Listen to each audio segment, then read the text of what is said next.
an unseasonably warm day for us. It's just lovely. Look at it. Look, the sheep doing their sheepy things. This is one of our regular walks. Excuse the vertigo.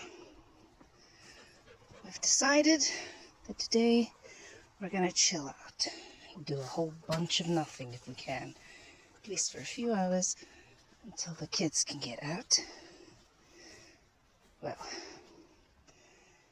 until the kids go to swimming. They're not getting out. I'm not editing.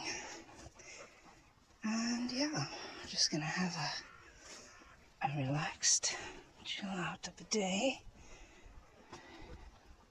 Get home, make some coffee, the fancy kind.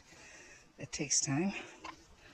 And yes, just enjoy whatever is going on today with the weather. It is so warm. It's incredible.